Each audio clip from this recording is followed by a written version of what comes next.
Welcome into the Throwback Thursday edition of Main Street Sports Today, presented by the Tennessee Orthopedic Alliance of Columbia. I'm Maurice Patton. That's Wade Neely, and somebody's tearing something up. I don't know what that was, but there it goes again. Hey, progress being made somewhere. Hey, it's a great Thursday, despite what it looks and feels like outside. Feels kind of fallish out there, so stay inside, warm, and right here for the next couple of hours as we talk sports of local, regional, and national impact. It's going to be a fun couple of hours. Wade, what's up? What's going on, Mo? Good to be with you. Good to be with everybody. You're right. It is, it's fall, y'all. Everybody's pumped. Got a middle school basketball game we're going to broadcast tonight. The balls will be bouncing on the hardwood as we crack the seal on our PCL basketball coverage this week. But we still got high school playoffs right around the corner. We're just only in week 2 tomorrow night.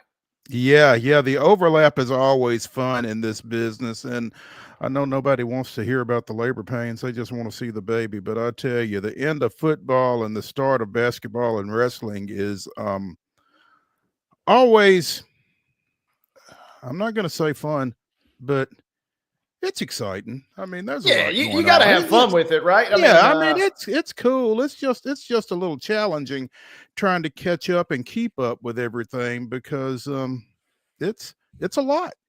It's a lot. But that's the old Jeff Bain adage. If you're going to do something, you might as well have fun with it. So we're pumped. We got Elkton and Minor Hill. It's a good little rivalry showdown tonight. Oh, a little cross-county rivalry, huh? Oh, man, yeah. But I am pumped about tonight's show or today's show because that gets us ready. We got a big slate of NFL. We got a lot of college football to break down. I'm excited about what's ahead, not just today, but the rest of the weekend as well.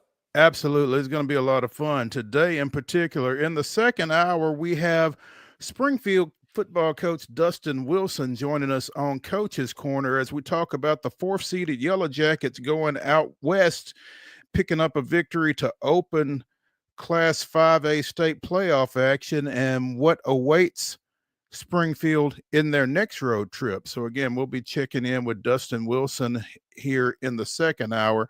In the second segment, we've got Jordan D. Hill from Dogs 24/7 joining us to talk a little UT Georgia. Pretty big game Saturday down in Athens, and so he's gonna get us up to speed on that, particularly from the Georgia side of things. So looking forward to speaking with Jordan here in a bit. We'll be talking a little Major League Baseball, talking a little NBA. Man, I don't want to get too far into it right now, but Wade, did you see some of the numbers that came out of last night's games? I can't hear you. You're on mute. Hey, where do we start? I mean, Wemby nearly had one of the wildest stat lines. I had the league pass pulled up and I'm watching. He nearly went for 60 points. But a guy like that, you're thinking, oh, well, how many rebounds did he have? My man finished with 50 points and 6 rebounds last night. He continues to be the unicornest of unicorns. We're going to talk about Wemby, and we're going to talk about some other guys. One guy in particular kind of saw what Wemby did and said, hold my beer. We'll get to that later in the show. We're also going to talk a little NFL. Big game tonight. One of the better Thursday night games of the year, certainly to this point. Now, I say that on paper, and I say that as Pittsburgh and Cincinnati played to a 35-34 game last Thursday, but this certainly looks like it should be a great matchup. We'll talk a little Titans as well. Gonna get off into some boxing just a little bit, just because we certainly need to acknowledge this big event tomorrow night out in Texas. So yeah, again, it's a big show. It's a great show. We're looking forward to it. So as Wade likes to say, buckle up, get in, sit down, shut up, and hang on. Let's get started with yesterday's results and today's schedule on the rundown. This is the rundown. Time to lock and load, boys and girls. The Thursday rundown off and running. Men's basketball, college variety last night. It was University of Tennessee knocking off Montana 92-57. Howard wins a squeaker 88-84 versus Tennessee State. MTSU takes care of Evansville. 80-63 was your final there. Vanderbilt on top of Cal in the matchup of the 2-0 squads. Good win for the Doors last night. Alabama A&M 103, Fisk 70. And in NAIA action yesterday, it was Bethel 102, Cumberland 86. Came down to the wire last night, but the Lakers did outlast the Grizzlies 128-123 to cap our NBA schedule, our scores from last night, and our results entirely from last night. Women's basketball today, 6 o'clock tip-off. Vanderbilt goes on the road, taking on South Florida. That's a 6 o'clock start locally. You can see it on ESPN Plus. At 6:30, Kennesaw State comes to the Curb Center, taking on the host Belmont Lady Bruins. Again, that's a 6:30 start. At 5 o'clock, you've got Fisk going down to Oakwood, Alabama. And at 5:30, UT Southern heads south as well, taking on Faulkner. Men's basketball action, the back end of a couple of doubleheaders. At 7, Fisk men are at Oakwood. At 7:30, UT Southern is at Faulkner. On the ice, the Predators continue their West Coast swing. They are at Edmonton taking on the Oilers. That's an 8 o'clock puck drop. You can see it on FanDuel Sports South. And as we mentioned, Thursday night football tonight on Amazon Prime, 7:15 kickoff. Big NFC East showdown as the Commanders go to Philadelphia taking on the Eagles at Lincoln Financial Field. And yeah, on paper, this should be a good one. Hopefully it holds up. Ladies and gentlemen, that is your rundown.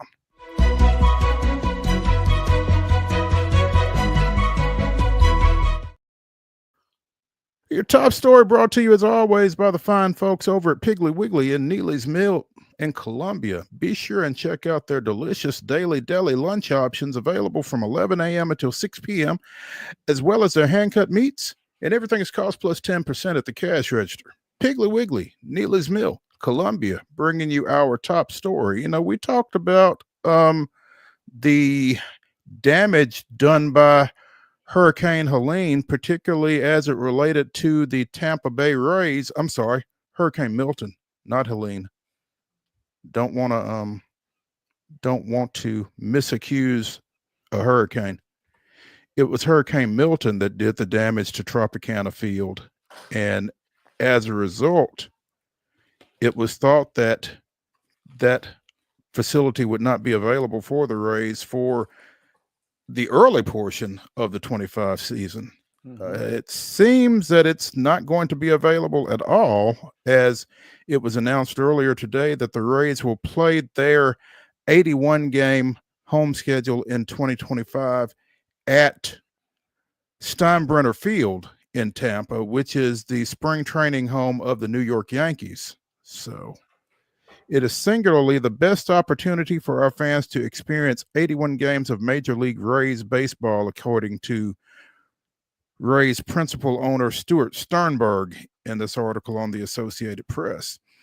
As difficult as it is to get any of these stadiums up to Major League standards, it was the least difficult. You're going to see Major League Baseball in a small environment. And here's the thing. I don't know what Tampa Bay's attendance was last year, but 11,000 is probably a pretty good number for them. Yeah, probably a pretty good number. And it's kind of like, when Nashville Soccer Club used to play at Nissan. Yeah, you may have 15, 18,000 folks in there, but it doesn't look quite the same as when you got 15 or 18,000 folks at Geodis Field. So, from a competitive standpoint, it'll be interesting to see. Presumably there's going to be a little bit of goodwill and good cheer amongst folks that are going to try and catch as many games as they can. Kind of like when all this went down, making the best of a kind of really a sad situation and a tough situation. It really is a tough situation, and the timing is really bad as well. Tropicana Field is in St. Petersburg. The city announced not long ago that damage and repairs would, to fix Tropicana and get it back in working order would be just under $56 million. That's to get it ready for 2026 at this point. Now, plans are for the Rays to move into a new facility for 2028 anyway. So it begs the question, are they going to fix Tropicana Field, or are they going to play at Steinbrenner Field for the next 3 years? Yeah, I mean, obviously it's not our money to spend or speak for or vote for, however that situation went down. But yeah, you got to wonder, especially if this goes well, right? It's like, okay, maybe we don't need to restore the field. I don't know what other events, presumably some small concerts and things of that nature kind of get used. But if baseball is your primary tenant and you're not playing baseball there, you kind of wonder, yeah, why even restore this thing when we got something new coming? Yeah, the Tampa Bay team averaged 16.5 last year in attendance, by the way. So, but it is an outdoor stadium as opposed to the dome that is Tropicana Field. So that will be an interesting dynamic, with rain. And I went to a Tampa Bay spring training game. It's been about 15, 20 years ago now, and got rained on. So, I mean, rain in Central Florida is kind of par for the course. So that'll be something that they've not had to deal with in an indoor stadium. The Yankees are going to get $15 million out of this deal. So the Yankees would probably be just fine for it becoming more long-term than just 2025. But it's going to be interesting. Apparently the Yankees break camp on March 24th, and the Rays open the regular season at home on March 27th against Colorado. So going to be a pretty quick turn there. And it's got to be a little odd when you are playing your games even if it's spring training, it's still the home of one of your American League East Division rivals. So that'll be interesting. Yeah. And I suppose the players and the staff and everybody probably prefers at least to be in one spot, even if it's not your spot, rather than, what was potential an option of bouncing around to different locations. Yeah, it got to be weird, right? Because, I mean, you're going to have some Yankees decor, whether it's, banners, plaques, jerseys that have been retired. I mean, all that kind of stuff. I mean, it's going to be unusual. But then again, everything kind of about this situation due to the tragic events of the hurricane, it kind of has been unusual, right? Yeah, absolutely. Major League Baseball Commissioner Rob Manfred says that this outcome meets Major League Baseball's goals that Rays fans will see their team play next season in their home market, and that their players can remain home without disruption to their families. So that's kind of a win-win situation, like you said, for everybody involved. They're right there where they would be under normal circumstances. Steinbrenner Field is the largest spring training facility of the Florida sites. So Tampa Bay probably couldn't have done a whole lot better than this from a seating capacity standpoint. Doesn't feel like it's a good situation really all around. And I love this too, that, the Yankees, they're doing a kindness, but, they get about $15 million to the good for hosting these guys. So, even in doing a solid here, you still got to pay the piper a little bit. And so maybe the good cheer is what the Yankees were thinking, could exercise some postseason demons for them. But they're also going to get a little kickback from this too. So kind of a win-win for everybody in that regard. Yeah, I mean, that's $15 million they weren't going to be getting otherwise. So, I mean, hopefully that doesn't go toward a free agent signing for I was going to say that's like another 2 months of Soto you get right there if you can bring him back. So, that 15 just add it to the offer sheet. Yeah. This field was renamed from Legends Field to Steinbrenner Field. It originally opened in 1996. Obviously, it's named for Yankees longtime owner George Steinbrenner. And This is a heavy lift for the Yankees. This is a huge ask by us in baseball of the Yankees, according to Sternberg. Hal Steinbrenner did not waver for 1 second. I couldn't have been more grateful. I'm not sure how heavy a lift it is, but we don't know all the details, I guess. I don't know, but it just feels like, again, you've got a stadium that was going to just kind of be sitting there.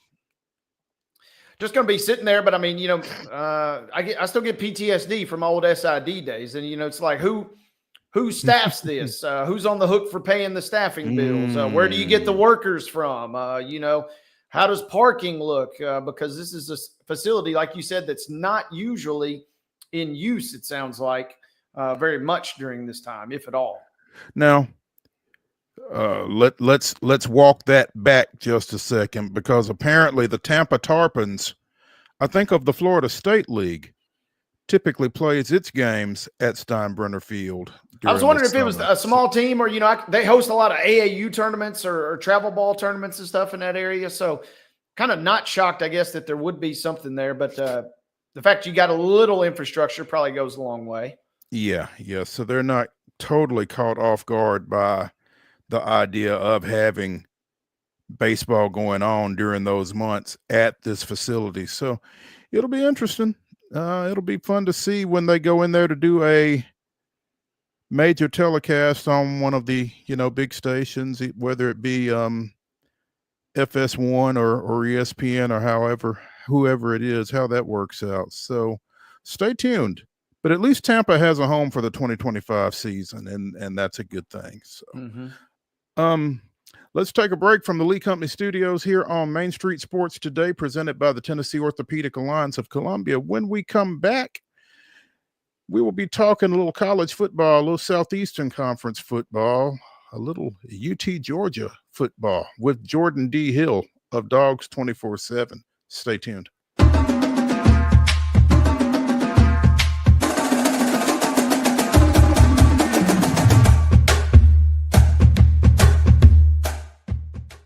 Whether you're an athlete or a weekend warrior, when it comes to your performance, don't settle for anything less than excellence. We're proud to announce that Mid-Tennessee Bone and Joint Clinic is now Tennessee Orthopedic Alliance of Columbia, where we are redefining sports medicine and orthopedics. Tennessee Orthopedic Alliance's team of expert sports medicine physicians understands the unique demands of your body.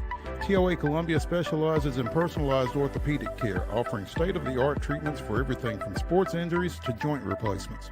Learn more at toacolumbia.com.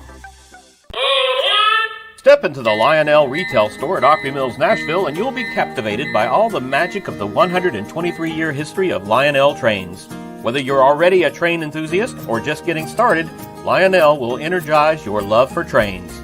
NASCAR fan? Come check out your local Lionel station to learn all there is to know about model trains and die-cast NASCAR collectibles. Visit nashville.lionel.com or call 615-455-9399. So Busy Bee is a very close-knit family. We fight just like every family does. We have arguments, but we always come out with a solution to the problems. We don't just fight about what we want, we fight about what customers need. We want to make sure that every customer we go to is more than satisfied. And that doesn't just start whenever we show up at their door, that starts when we show up every day at work. We want to make sure that we are serving our customers to the best of our ability. Custom Stone Handler supplies over 600 distributors and suppliers with quality stone products. Along with River Stone, we produce and distribute over 100 building, landscape, and other bulk products. Our goal is to provide quality products, service, and partnerships to ensure our customers' success. We firmly believe that the measure of any person or company is how they treat other people and customers. Give them a call at 931-490-4990 or visit CustomStonehandlers.com. With Lee Company technology, the best handymen are hands-off. Lee Company techs have been using visual findings and other smart technology tools for years to add transparency and virtually take customers along. You see what we see, whether we're in a crawl space or on a roof. With Lee Company, technology helps us help you, no matter what's happening in the world or at your house. He shoots, and he scores!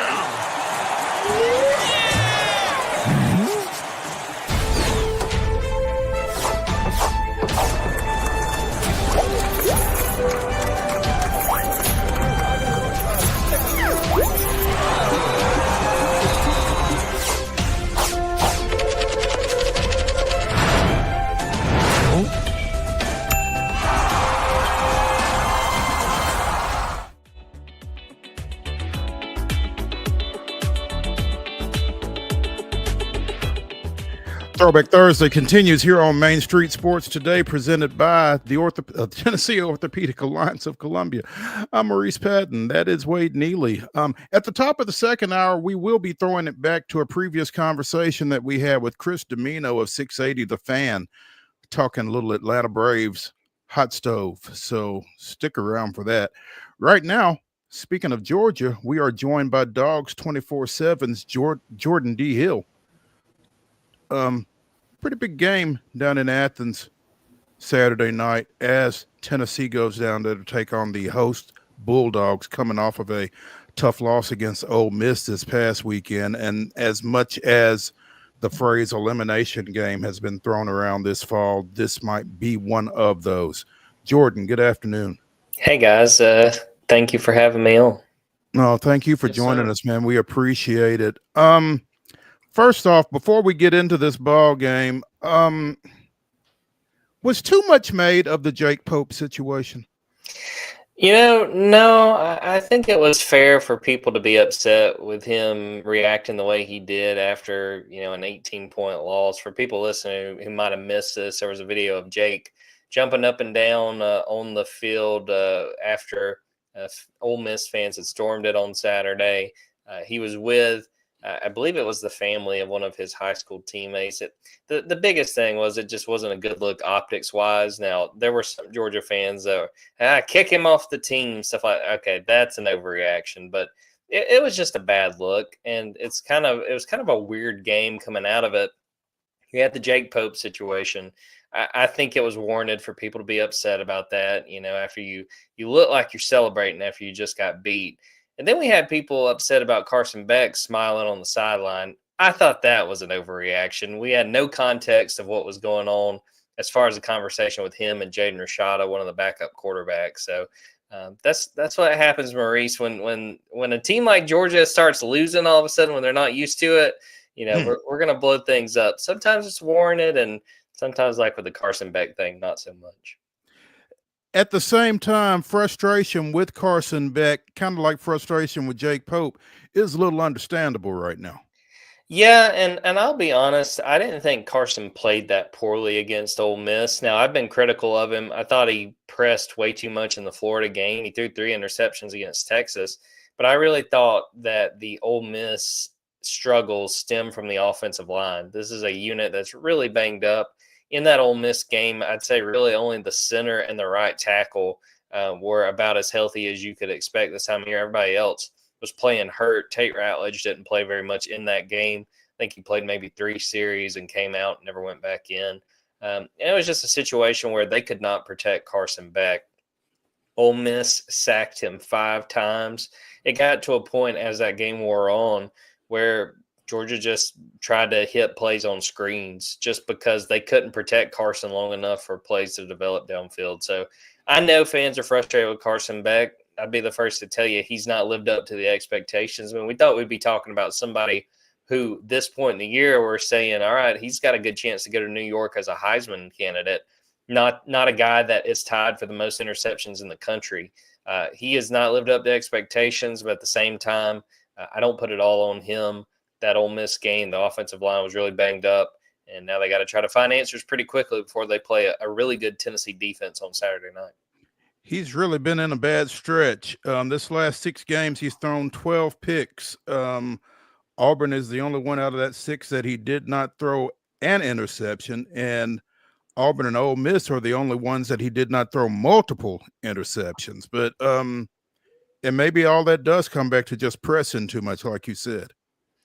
Yeah, I think it's a situation where there has just I think we didn't put enough stock in how much it was going to hurt losing a Brock Bowers, losing a Ladd McConkey, who we're seeing making plays on Sundays now. Right. I think that there's been this thought that Carson has had to kind of carry this offense on his shoulders, and not only because of those guys leaving, this group that is back has really struggled with drops. They lead the country in drops ahead of UAB, which UAB, the way they're playing right now, you don't really want to be associated with UAB. It's not a good sign in 2024. But you got that. We talked about the offensive line. The running back room has been decimated with injury, and it's not getting better right now. Trevor Etienne was on the Wednesday availability report. So was Cash Jones. They're already playing without Branson Robinson and Roderick Robinson. I think it's been a multitude of reasons why things have just not gone well for this offense. There's things Carson could have done to play better in certain situations, but I certainly don't put it all on him. Yeah, and Jordan, I was going to ask you,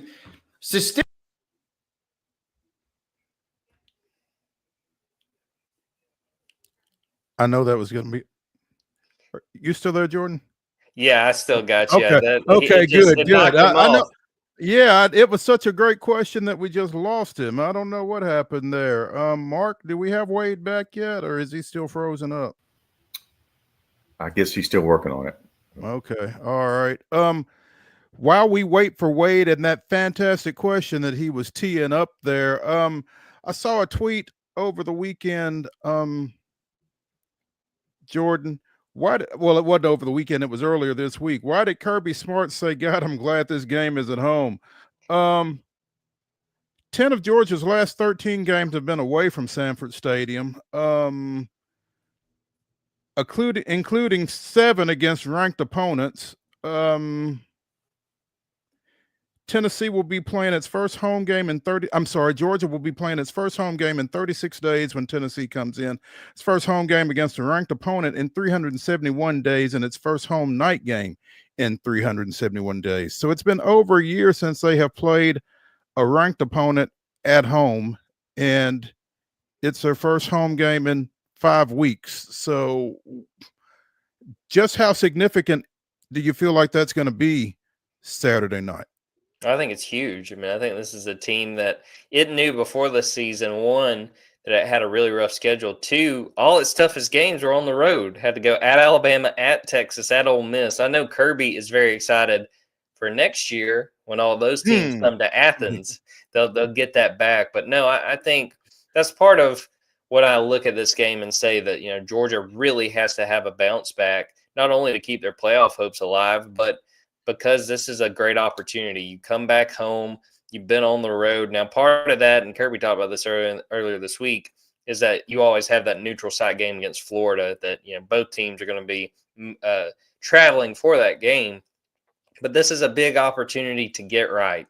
Now, you want to try to get healthy this week, which is a very hard, trying to strike that balance is really hard when you're trying to get ready. Especially as we've talked about on this offensive line, this Tennessee defensive line is nasty. So this is a big opportunity. It's not going to be easy for Georgia, but I think the fact this game is at home is so big for this Georgia team, and now it's going to be time for them to try to take advantage of it. Jordan D. Hill of Dogs 24/7 joining us here on Main Street Sports today. Again, elimination game is a phrase that comes up in connection with this ball game. And I think it applies more so to Georgia than it does to Tennessee. But when you look at Tennessee's resume at this point, the loss to Arkansas, who is unranked, if they sustain another one, it certainly doesn't help them a whole lot. And then when you continue to look at what goes on around them, they would make themselves terribly vulnerable even with 2 losses if they were to lose this ball game. Is that fair to say? I totally agree. I mean, I think this game should be treated as a play-in game or maybe a playoff game because of what it means for both teams. I mean, you saw the teams that jumped Tennessee in this latest playoff ranking. That, to me, tells me that Tennessee doesn't have much margin for error if it wants to make the 12-team playoff. And that's certainly clear about Georgia, who, if this playoff started today, they would not be in the playoff. They would be sitting on the outside with Boise State getting that final seed. So I think it's got to be treated that way. Now, Kirby Smart and several of the players have talked about that they're treating this game just like they would any game. But they understand that that Ole Miss loss has put Georgia in a really tough spot. Before that game and before that ranking, I really thought there's probably a world because of Georgia's schedule where they could get in at 9-3. I would not bank on that after that latest ranking, and you might be able to do it But Maurice, to do it, you'd need a lot of help, and you do not want to be in a spot late in the season where you're relying on other scorers to get you in the playoff. When you're relying on other scorers or on the committee, so you don't want to have to rely on whatever mood they're in or whatever whims they are at, in that particular weekend when they are, analyzing things. So it's a pivotal ball game for both these teams. And, out of Knoxville, Nico Iamaleava there. Questionable right now with his head injury situation. Certainly plays in Georgia's favor if he doesn't go. 1,000%. And it's one of those things where Kirby was asked about it on Tuesday when it first sort of got out there that Nico was dealing with an injury and was in concussion protocol. And Kirby said it's kind of a dilemma when it comes to preparing because you don't know if Nico's going to go or if one of the backups winds up getting the run. I think that when you look at it from Georgia's perspective, that just makes it so much harder for Tennessee, a Tennessee team that, since the turn of the century has not had a lot of success in Sanford Stadium. So, I think that really makes things harder on Tennessee. And I think the thing especially, whether Nico plays or not, this puts a lot more pressure in my mind on Dylan Sampson. They've got to rely on that run game if they're going to be able to beat Georgia. And even if Nico's able to go, what are the chances he's 100%? You can't feel great about that. You got to think Tennessee's really going to lean on their running back and say, give us 25, 30 carries and let's see what happens. And Tennessee's offensive line has not always been great. In fact, I don't know that they've ever been great this year. So, a couple of shared weaknesses for Tennessee and Georgia coming into this ball game on Saturday night, I would guess. Yeah, and it's why I really want to watch Nazir Stackhouse, big number 78 for Georgia, the nose tackle. He's a guy that I've really talked about this week, and he's not going to wow people with his stats. He doesn't have a ton of tackles or tackles for loss, but he opens up lanes for the other guys, those linebackers getting home. He's reliable at the nose tackle spot. So he's got to have a big game, even if that doesn't mean a lot of tackles, because that means Georgia's other players should have opportunities to get to Dylan Sampson and try to stop him before he gets started. Can you guys hear me, first of all? We can. All right, good. The squirrels, they get into the power lines here in Pulaski every now and again, so I apologize for that. Jordan, thanks for joining us again. And I guess the one thing I did want to ask is, at what point do Georgia fans make peace, or do they make peace that you're just going to have to buy a ticket to the roller coaster this year and you're capable of beating anybody impressively, but you're also, as we've seen, capable of taking 2 losses and potentially a 3rd loss for the first time since 2018 at some point this year? Well, Wade, fan is short for fanatic, so I don't know that many of them have come to peace with that. They probably never will. But no, I think there's this understanding, and Georgia fans are kind of caught in an odd spot right here where very frustrated, understandably so. Offense has underwhelmed. That, I don't think you would argue that. But we're still talking about a team that, if it wins out, is probably making the college football playoff. So there's frustration. I know that people want to see the offense play better, especially. Defense has held its own. They forced Ole Miss to 5 field goals in that game last week. There's not very much more you could ask for on that front.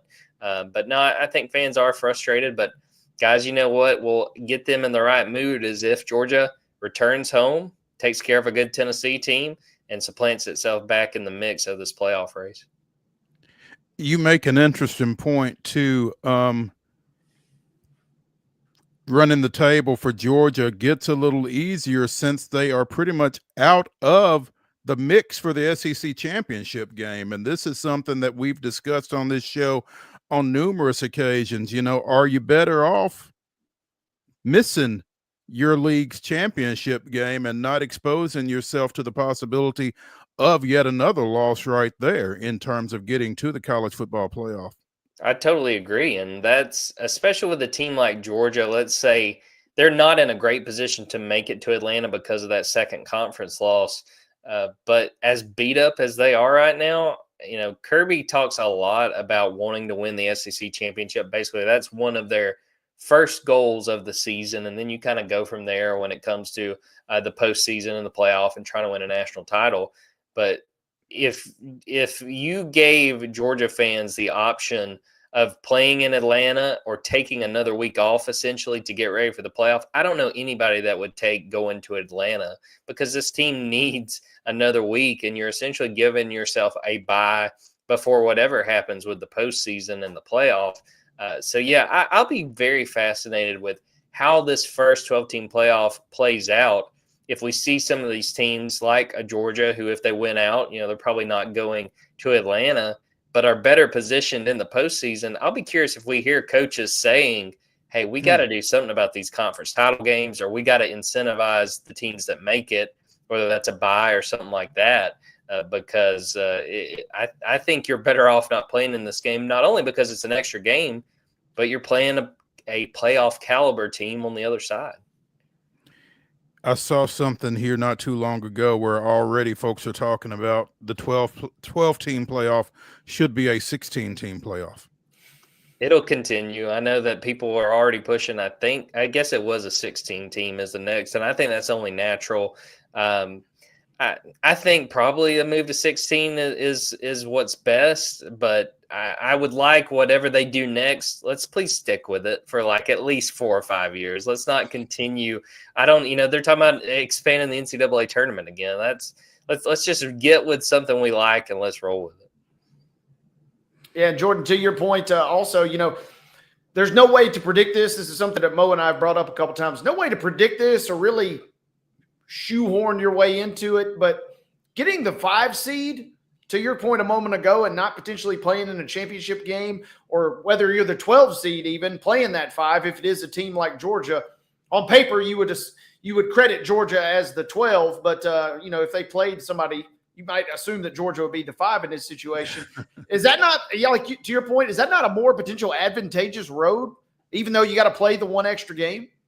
Yeah, I mean, I think that's the thing. And you even look at if you get in a situation where you're one of the host teams, to get one of those teams to play, say if Georgia's hosting a game, to play in Sanford Stadium, that's a pretty big boost. So I'll be curious just how this whole thing plays out with who gets where. Now, I will say this, with a team like Georgia, especially that they've got multiple losses, they're going to just win out and hope for the best. Yeah. They're not in a position where they can kind of say, well, we can do this and we can do that. We need to beat Tennessee on Saturday night, because otherwise the conversations and the hypotheticals, they go right out the door if you lose this one. Jordan D. Hill of Dogs 24/7 joining us here on Meat Sports Today, presented by the Tennessee Orthopedic Alliance of Columbia. Jordan, man, as always, we appreciate it and look forward to catching back up with you. Who do you like as this all shakes out? I'm picking Georgia. I've got Georgia 21-10. I do think it'll be a competitive game. Just the question with Nico and the Tennessee offense, it leads me to stop short of saying they could win this game, especially with it being in Athens. But I think it's going to be a competitive game, but I got Georgia 21-10. Okay. Sounds good. Man, we appreciate it. We'll talk to you soon. See you guys. Thank you, Jordan. When we continue here on Main Street Sports Today, presented by the Tennessee Orthopedic Alliance of Columbia, let's take a look at the association. Some, again, interesting events transpired last night. We will get into some of those when we return to the Lee Company studios after this.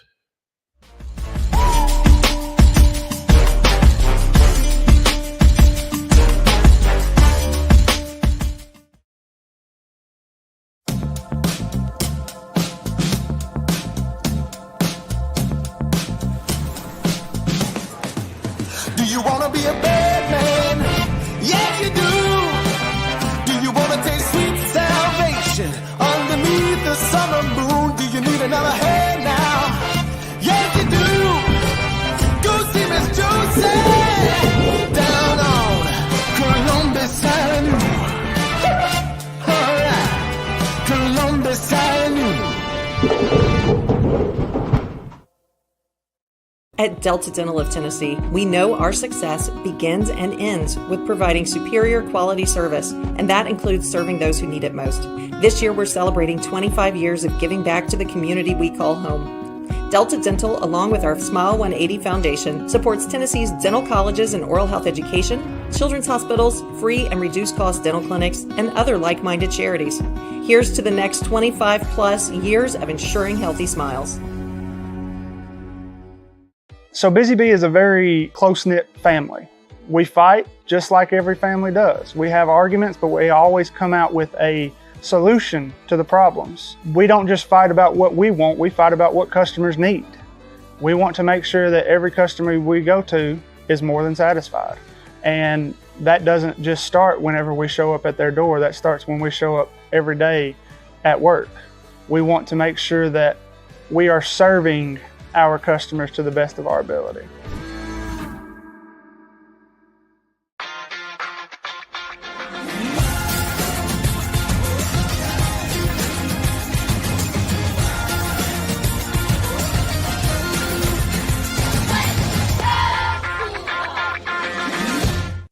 With Lee Company technology, the best handymen are hands-off. Lee Company techs have been using visual findings and other smart technology tools for years to add transparency and virtually take customers along. You see what we see, whether we're in a crawl space or on a roof. With Lee Company, technology helps us help you, no matter what's happening in the world or at your house. Whether you're an athlete or a weekend warrior, when it comes to your performance, don't settle for anything less than excellence. We're proud to announce that Mid-Tennessee Bone and Joint Clinic is now Tennessee Orthopedic Alliance of Columbia, where we are redefining sports medicine and orthopedics. Tennessee Orthopedic Alliance's team of expert sports medicine physicians understands the unique demands of your body. TOA Columbia specializes in personalized orthopedic care, offering state-of-the-art treatments for everything from sports injuries to joint replacements. Learn more at toacolumbia.com.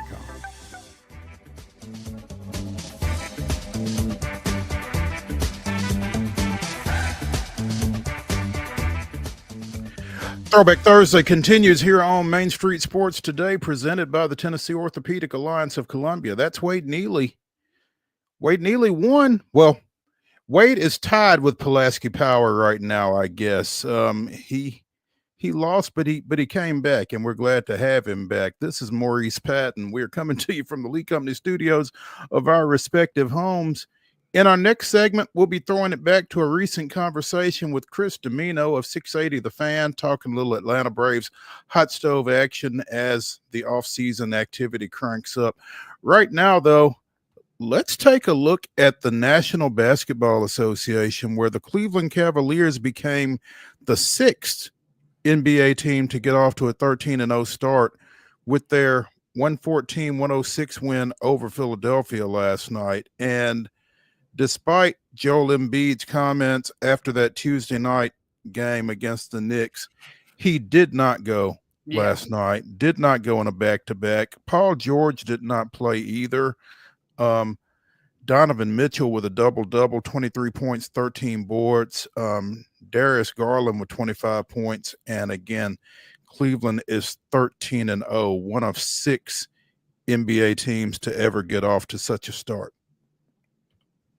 Yeah, kind of not surprising, right? Embiid can talk all he wants, but he's kind of lost he's lost the privilege to kind of call his shots in terms of availability because I don't know. On one hand, you would like to maybe see him out there just because he was so bad the night before. You just kind of want to get him up to speed as quick as possible.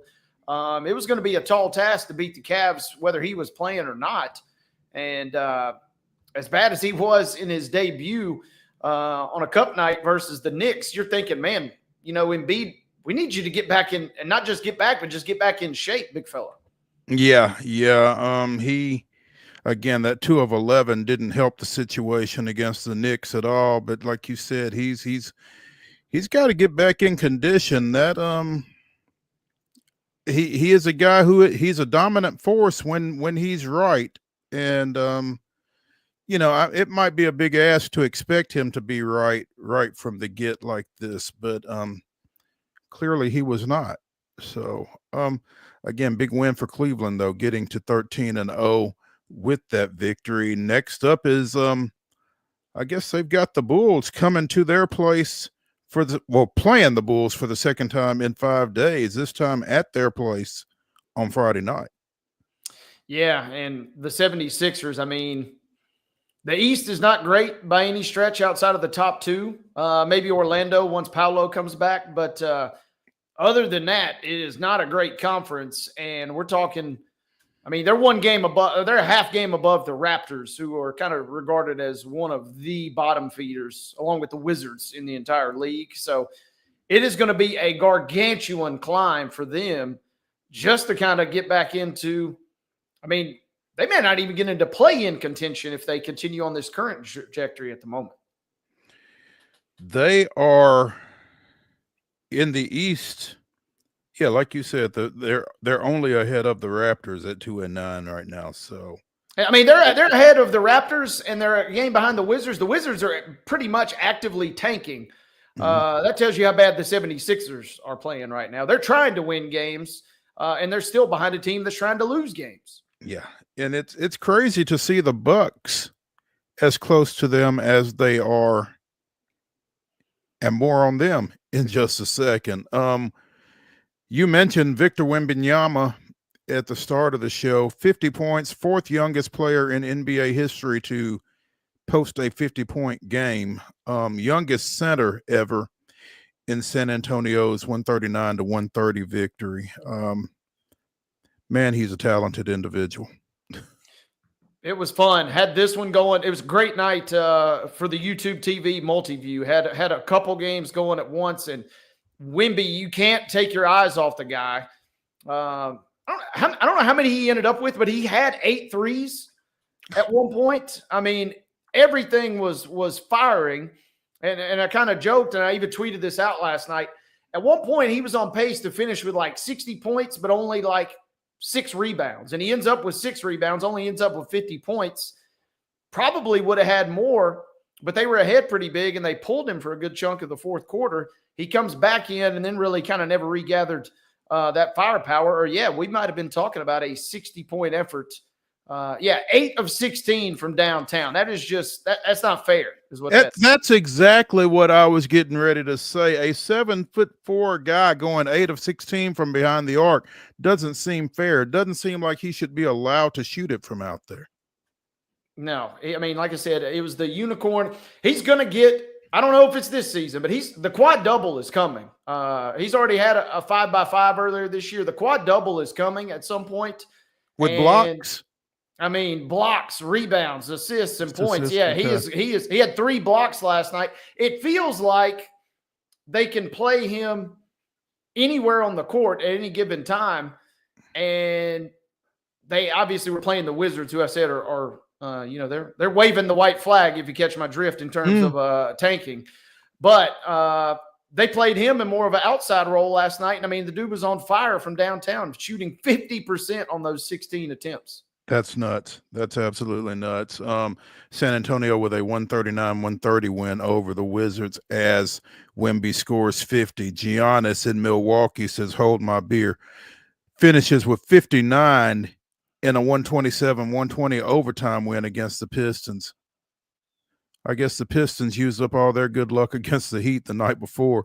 But tough loss for them, as they don't have anybody that can hold Giannis. 21 of 34 from the floor, 16 of 17 from the line, and 5 short of his career high.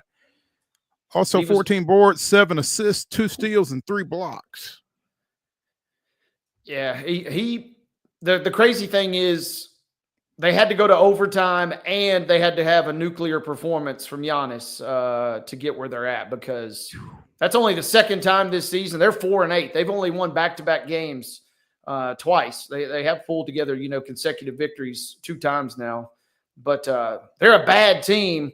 And Giannis, though, kind of showed you, hey, I can still do it. Played 44 minutes and, got the job done. Like you said, the Pistons might have used up their good karma the night before. How are they so bad with him and Dame? And, well, Lillard didn't play last night. So, but I mean, hence the when you've 59 got points. that roster, yep, there you go. With that roster, with Lillard, with Middleton, with Portis, and again, none of them played last night, but how, with that kind of talent on your roster, are you this bad?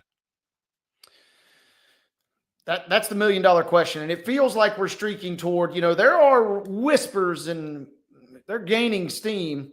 Does Giannis, it feels like this only goes down one of two ways. Does Giannis force Doc out, like he's already forced a previous coach out, or does Giannis force his way out of Milwaukee entirely? And that's going to be the real interesting question as this season unfolds, because they are bad, and he's still capable of delivering these superhero performances.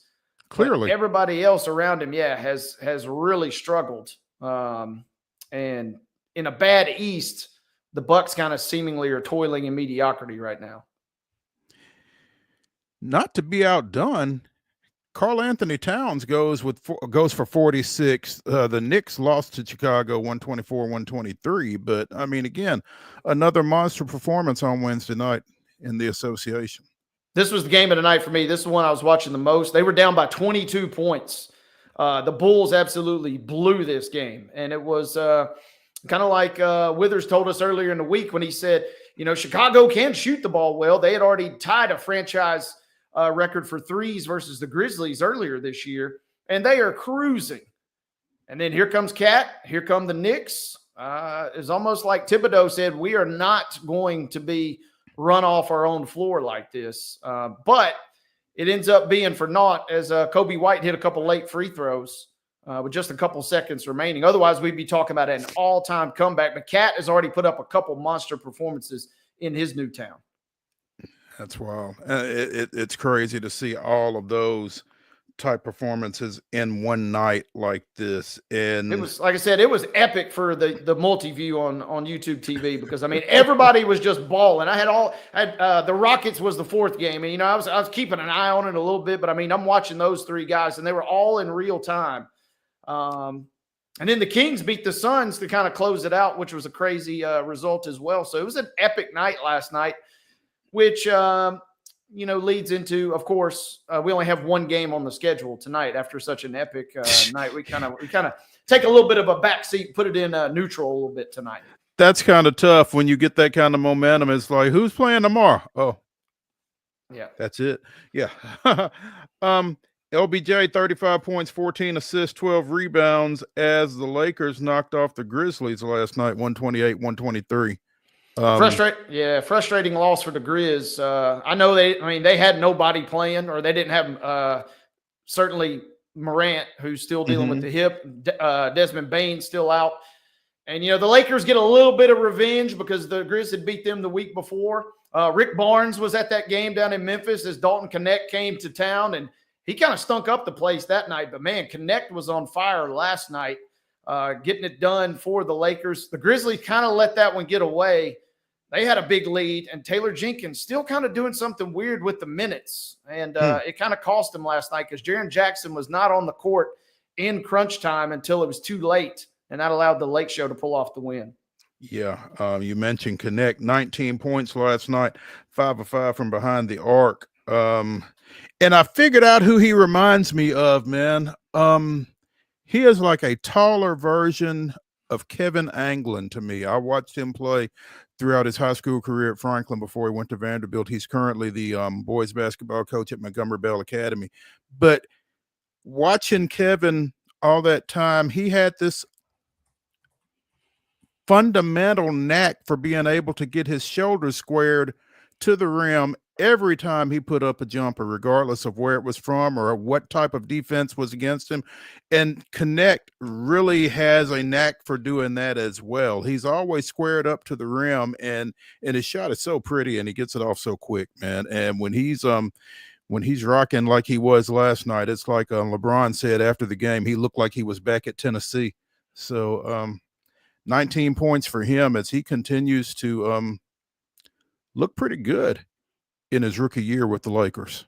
Yeah, it was a good night for him. He had started a couple games and had not done as well in those starts, but he's been a pretty solid bench player. I thought you were going to say he reminds you of a taller version of, Austin Reeves, because their games are very similar. They both had big games last night, but it was connect with the big 19 points. The rest of the bench for the Lakers, pretty much non-existent. They had to rely on a vintage performance from LeBron to kind of guide them to the win. But yeah, Connect kind of coming into his own. He played 31 minutes last night. And, there will be whispers of Rookie of the Year talk, as I think because of a usage standpoint. The Lakers don't really have much of a choice. They're going to have to rely on him as the season goes along for that shooting, which was on full display. That triple-double for LeBron was his third in as many games. 3 straight triple-doubles for the ageless wonder. I was cracking up too. It was ESPN. What do you expect? It was kind of a LeBron schmooze fest last night. Mm-hmm. But there was a great stat. And it was the 378th time that LeBron had scored 20 points in the second half. And I was like, number one, why are we tracking this? And number two, what does it matter, really? It wasn't 400. It wasn't 350. It was like 378th time that he had 20 points in the second half. So it was somebody just showing off their knowledge. Yeah, and the Grizz had a chance late. They challenged an out-of-bounds play it did go off of Reeves, but because of the rules now, they can go back and retroactively call a foul. So they call Scottie Pippen Jr. for the foul. So that gives the extra 2 free throws to the Lakers, and they were able to hang on for the 5-point win. That makes perfectly good sense. Okay, you challenge, but it's going to cost you. So yeah, on one hand, I kind of like it, but on the other hand, when it goes against your team, obviously, you're not as big of a fan. Exactly. We're going to take a break here at the top of hour number 2 on Main Street Sports Today, presented by the Tennessee Orthopedic Alliance of Columbia. When we come back, again, it is Throwback Thursday. We will be revisiting our conversation with Chris DIMINO of 680 The Fan out of Atlanta, talking little Braves baseball. Stick around.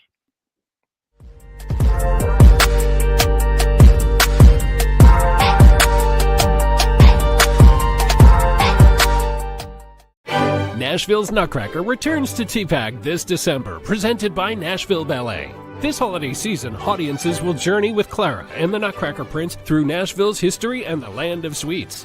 Tickets at NashvilleBallet.com.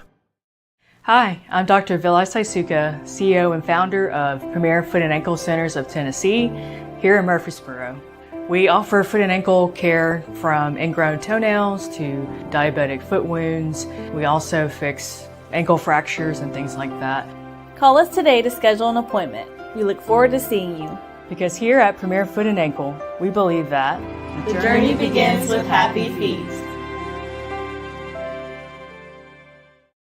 Whether you're an athlete or a weekend warrior, when it comes to your performance, don't settle for anything less than excellence.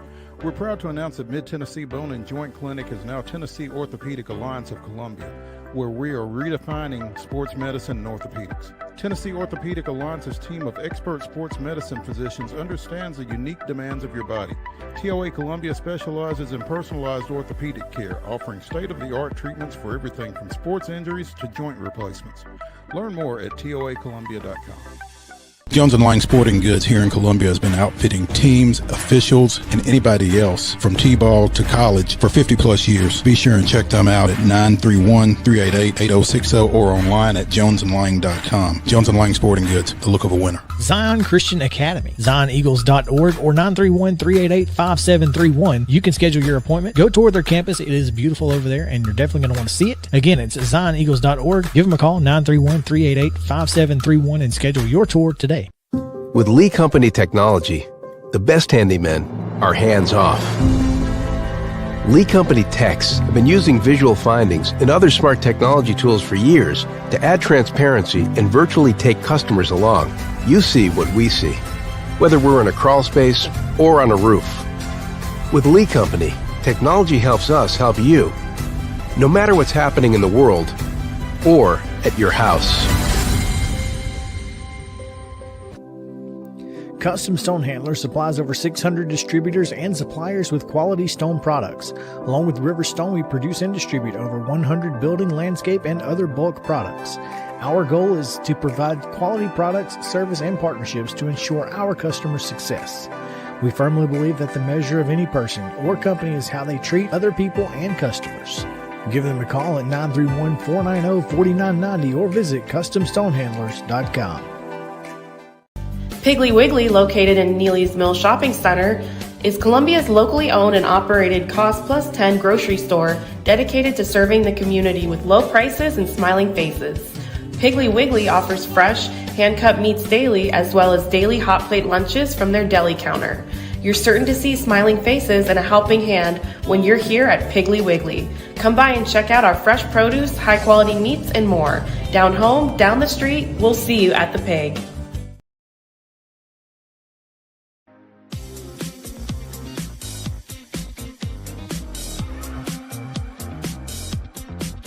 Chris DIMINO of 680 The Fan joining us here on Main Street Sports today, presented by the Tennessee Orthopedic Alliance of Columbia. Mr. DIMINO, good afternoon. Good afternoon, guys. How are you guys doing? We're doing well, man. Appreciate you taking some time with us. I was just saying to Wade, obviously this offseason is going to be an interesting one with the injuries that the Braves are trying to get over from last year and some of the personnel moves that either have taken place or are anticipated to take place. But I am really intrigued by the report from earlier this week that Nathan Eovaldi is high atop Atlanta's wish list, just because we don't typically hear that kind of thing, Chris.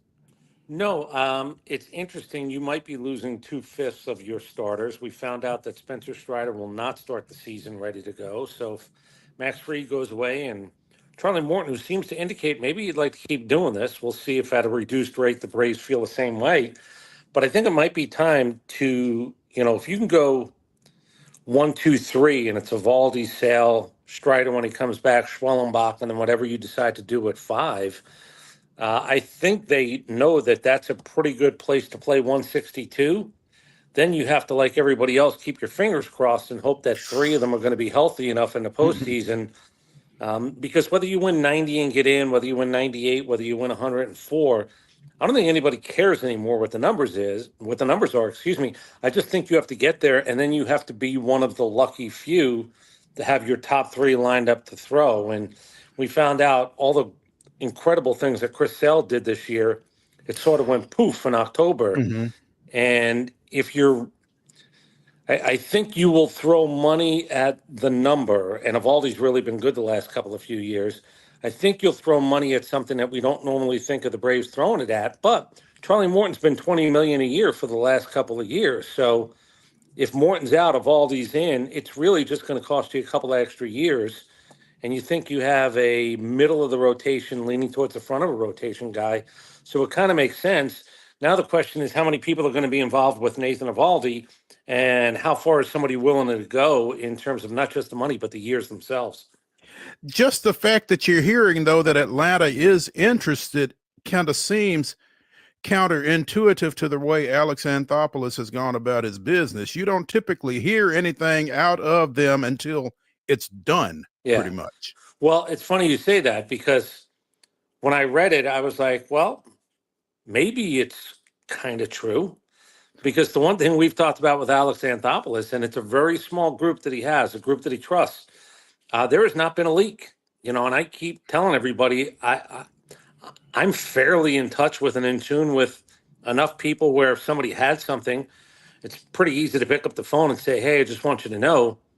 There's really no, hey, I want you to know, or keep an eye on this. Mm-hmm. And if you get one of those phone calls, there's a really, really good chance it didn't come from across the street in a big building. So what do you make of this then, given that history, that background of the way they do business? Do you think that there is fire accompanying this smoke, or what? Yeah, well, look, it would be different than certainly the Chris Sale acquisition, and we know how that turned out, a Triple Crown winner and a Cy Young Award winner, a Comeback Player of the Year winner. The only thing that was missing was his ability to go in the postseason, and it absolutely cost the Braves. So Do I think that it almost seems too obvious as much as anything else?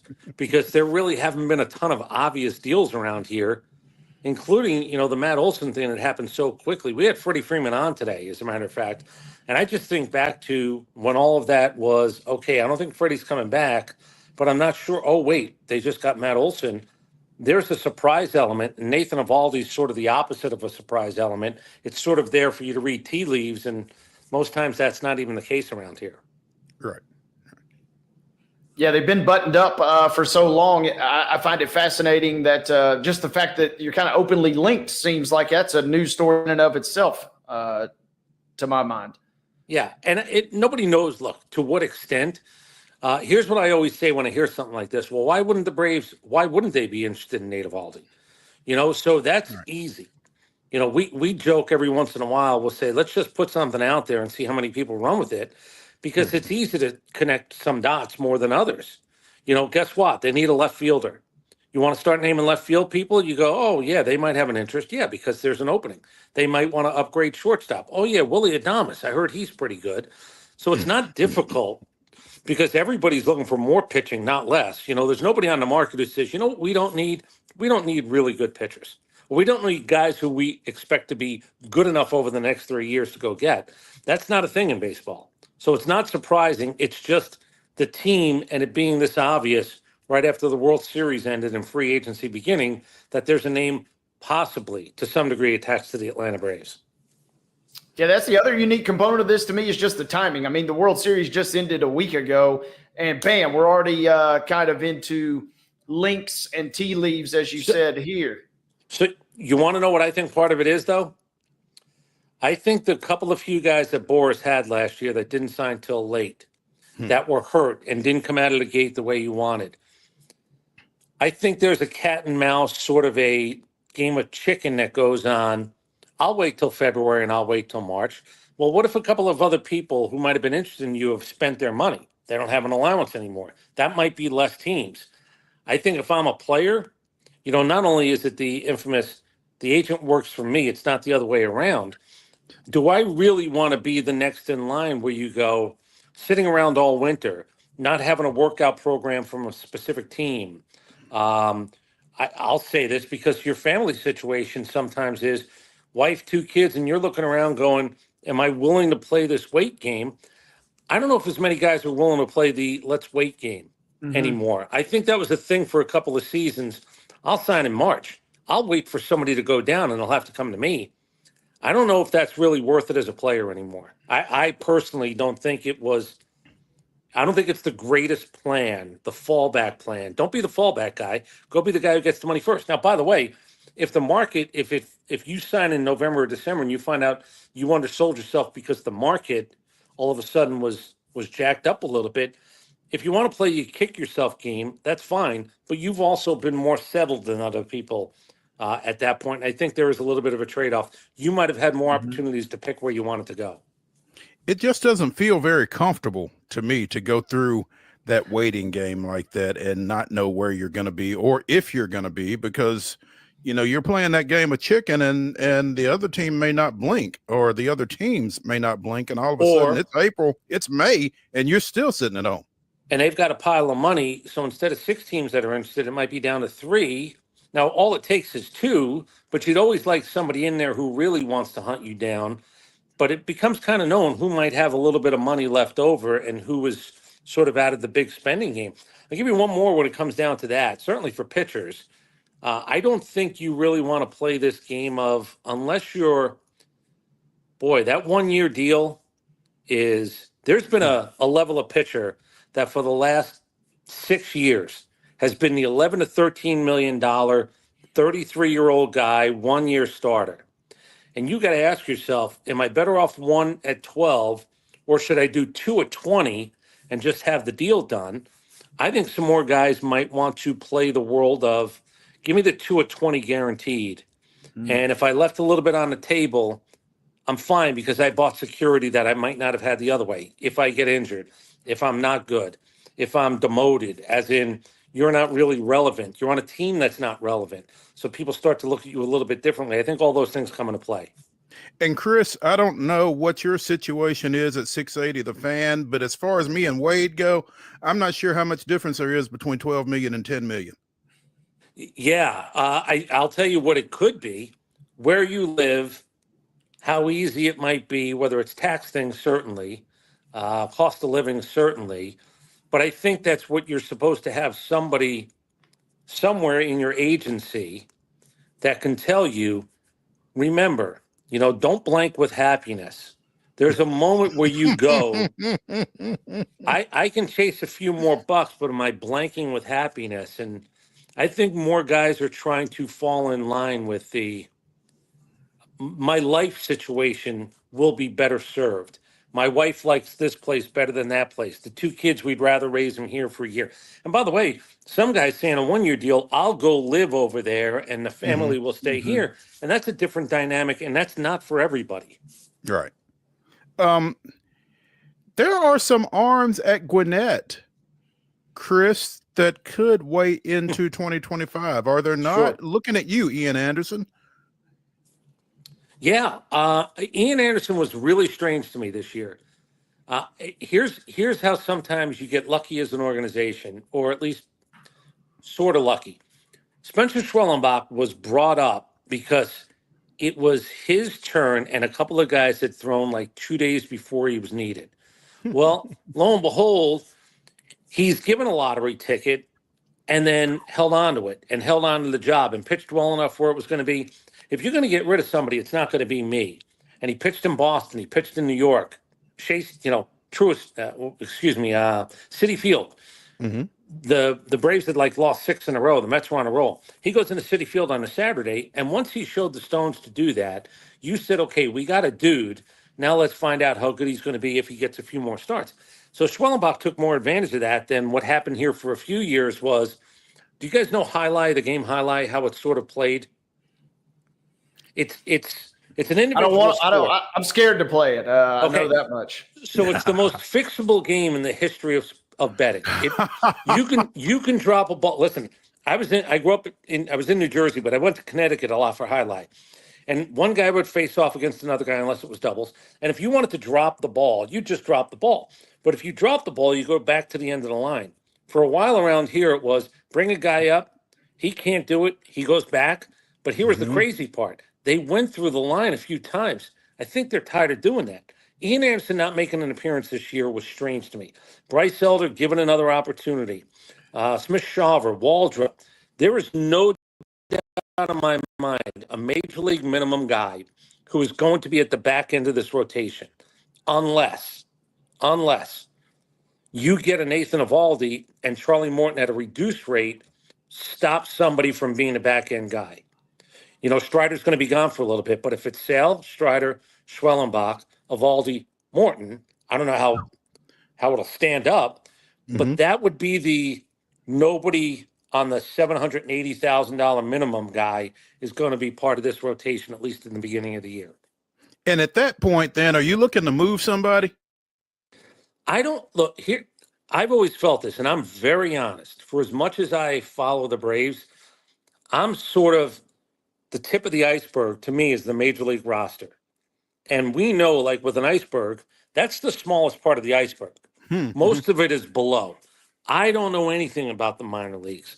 I don't know if there's 2 people I would trust to tell me who's hot, who's not, who's a commodity. You know how I know is when, and again, it doesn't leak from the Braves side, how many untouchables are there? There aren't many. What you hope for all the time is that when a team calls, they ask for the wrong guy. You're supposed to know your guys better than anybody else. The greatest moment in the world for a GM has to be when they want the guy that you go, great. Sure. He's still not arrow up and climbing up our ladder. So I don't know what they think of all those guys. I think it's going to be more based upon what somebody else. There was a guy, he ended up in Oakland. Boy, and I'm drawing a blank on him now. I know who you're talking about. That guy, he looked like he was drawn. He looked like he was a cartoon. And they traded him, and I was kind of like, wow, that guy, there's if you're old enough, the Brady Bunch, Johnny Bravo. He fit the uniform. He looked the part. And when they traded him, I was like, damn, They traded a catcher, Langoliers, who is a good player, but they traded a pitcher who was like 6'5" and looked like Adonis. But I also thought back to Sean Newcomb, who I was so fed up with. I asked Brian McCann, could he take Sean Newcomb to a full-length mirror in his uniform and point out to him what he looks like and put a finger on his chest and say, what are you a nibbler for? Like, what do you think this is accomplishing? I get nervous, not because it means they can pitch. They just look the part. They look like guys who've walked around with a machismo and a swagger that you want. And then you realize, no, if they can't throw strikes, they can't throw strikes. If all of a sudden they turtle because they have 2 bad outings, they turtle. It's not about stature at that point. I think we sort of got caught up in drafting all these big horses. Now, bullpens are huge. I wouldn't want to fight many bullpens. Here's how old I am. This is the truth. Cliff Floyd, who's on MLB Network now. When the Braves were in West Palm Beach, they shared that facility with Montreal. And Cliff Floyd was a monster back then. Like, I remember seeing Cliff Floyd, and he was the 1% of the 1% size-wise. I look at Cliff Floyd now and I go, I got 9 of these guys on every team. Now, whether you draft them as pitchers and say, oh, they look the part, the Greg Maddux, Tom Glavine story, these guys wouldn't even get drafted right now. I don't know how true that stuff is, but I think teams have realized, and I think I've realized, that looking the part is not owning the mound. Chris Sale weighs whatever it is, 185 pounds dripping wet. You know what I know? That's his office. That's his workplace. You've now stepped into his workplace, not because he looks intimidating, but because he believes it. So I think that's the other part with pitching. Schwellenbach was a shortstop at Nebraska. You know what that means? He's an athlete. You know what he had? Probably the ability to be the best player all through high school and playing at Nebraska, good enough big school where you pitched, closed, and played shortstop. You probably carry yourself a little bit more like a dude. You didn't get upset when you weren't the best player anymore. You did something about it. I think sometimes these big guys, whether it's an injury concern, backs, or wherever else it might be, by the way, the shoulder and elbow doesn't care. It doesn't care. It's heartless. It doesn't care what you look like. It doesn't care how big you are. We found that out too. I just think that certain guys carry themselves in a way that I would be more concerned with or interested in as opposed to trying to draft a body. And I might be proven wrong because when they traded this kid to Oakland, it was Miller. Kyle Muller. Kyle Muller, excuse me. Thank you. No, you're fine. I just remember saying, how do you trade a guy who looks like that? Then I told myself, oh, yeah, wait. I was the one who was screaming for Sean Newcomb to get the hell out of here. So who knows what? You don't really know. There's an old Hollywood saying. Robert Evans was a producer. You know what he said about Hollywood? Nobody knows nothing. Nobody knows nothing. Whether you're making a hit or not, nobody knows nothing. And when it comes to pitching more than anything else, I'll go with nobody knows hardly anything.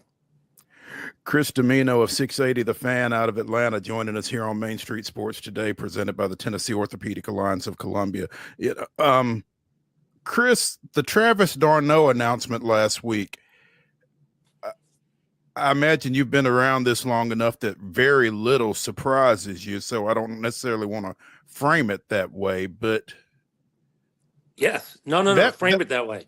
Frame it that way. Okay. It's surprising. Was that a surprise? Yeah. Yes, it was. Now, again, maybe he's going to come back. I think we're going to have Travis on Monday or Tuesday. He's a free agent. He can say whatever he wants.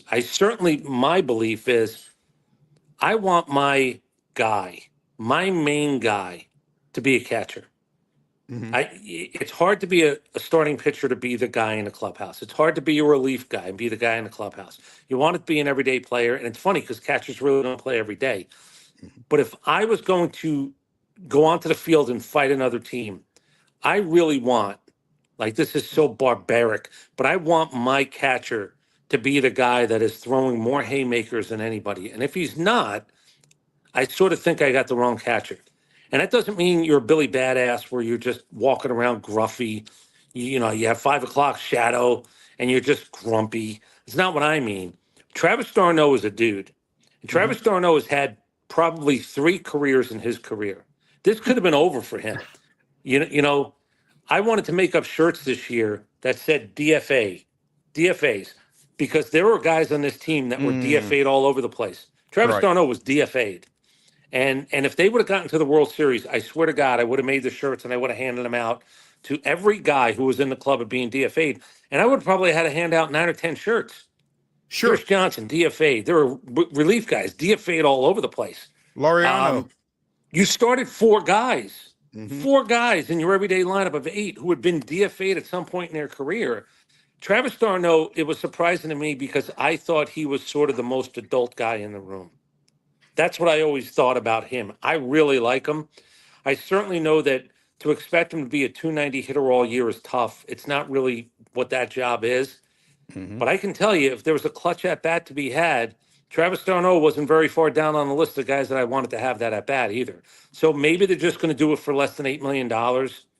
I still think that could happen. But yes, I was surprised that we didn't hear he's not getting 8, he's getting 4, but Travis d'Arnaud is going to be here for another year.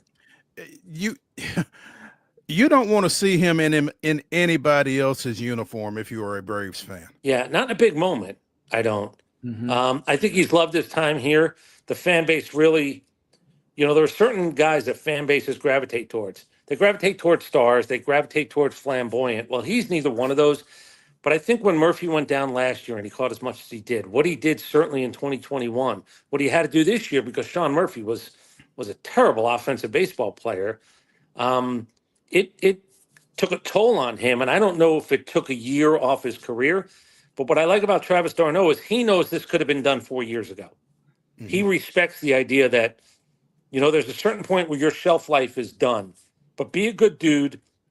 Have your shin guards always ready to go on 5 days in a row, 6 days in a row if you need it, no matter how old you are. That's the type of guy I want in my clubhouse as often as I can get him. Chris DIMINO of 680 The Fan joining us here on Main Street Sports today. Chris, man, we really appreciate your insight. Is there anything that we've not touched on that we need to maybe be aware of lurking with this Braves team right now? Well, I think the Strider-Ronald thing where they will not start the year, I know Braves fans saw it, so there's got to be coverage. The Soler trade was interesting because what it did is it really did free up money. And there was no room at the end with Marcell Ozuna, who people were telling me, tell him to lose 10 pounds and put him in left field. That ain't happening. Soler was not a good right fielder, and Ronald is coming back, and he was not going to play in left field. I don't know about the pitcher, Cannon, they got back. I know nothing about him. But I do know that in a world where we don't think about money needing to be freed up with $200 million payrolls, and the Braves do have a $200 million payroll, that could be something where that money now gets extended a little bit beyond that, and it's used for a position of need as opposed to a backup position of want, which was when he's going well an intimidating bat. He wasn't really going to be worth $26 million here at a certain point, and that point was going to be when Ronald Acuna came back. Bigger needs, shortstop or left field? Left field, because I still think Arcia can make the plays. If you have a good enough offense around him, I can hit him 8th or 9th and just forget about him. And by the way, look, it doesn't seem like 2 years ago his offense was the real thing. This year was certainly bad. If there was something in the middle, and if he gets protection hitting 9th, if I have enough around him, then I don't have to worry about it. He could still make plays. Left field is a spot that, it's a cornerstone spot for a reason, not just on the field, but it's a middle of the lineup bat. Arcia is not a middle of the lineup bat. I don't ask for much from him. Make every play at shortstop and I'd be okay. Left field is probably going to be a guy that I go, what do I need? I need a run producer. I need a guy who gets on base enough to score runs, but I need a run producer as well. So I would say the bigger need is probably left field. I feel vindicated. Thank you. Because I've been saying that for about 6 months now. And this is a guy that knows, so I feel a little bit better. Yeah, well, Chris DIMINO. Here's the other question. There was a moment, remember when Josh Donaldson was here, and then they had to figure out, were they going to re-sign Josh Donaldson? But they had Austin Riley, and Austin Riley was going to play left field. But here's what there is math. Like, I believe everything in life is a math equation, everything. So the equation is at Arcia at $3 million, it's really upper twos. If I sign Willie Adames, who I would love to have, do I have to pay him 12 times as much, 13, 14 times as much? And where's my value? I'm not telling you Adames isn't a better player. I'm not telling you Willie Adames wouldn't be a godsend around here. But at a 13-fold, 14-fold type of salary situation, could I spend that money someplace else? And I do think the Donaldson thing, when it was 26 million or 25 million compared to the major league minimum for Riley, there was no reason to go 40 times. Like that would have been a 40 times difference in those two players. And was Josh Donaldson really going to be 40 times better than Austin Riley?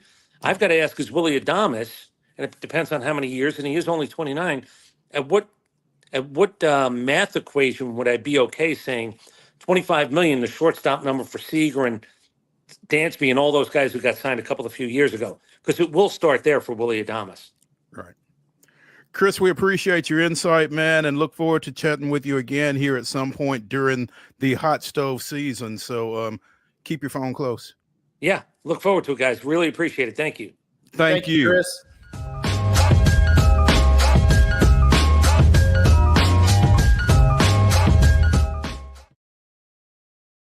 Hi, I'm Riley, a certified physician associate here at Premier Foot and Ankle Centers of Tennessee. We have a couple locations, Murfreesboro, McMinnville, as well as Franklin. We treat people of all ages. We're excited to get you back on your feet and hope we can help you today. Call us today to schedule an appointment. We look forward to seeing you. Because here at Premier Foot and Ankle, we believe that the journey begins with happy feet. He shoots, and he scores!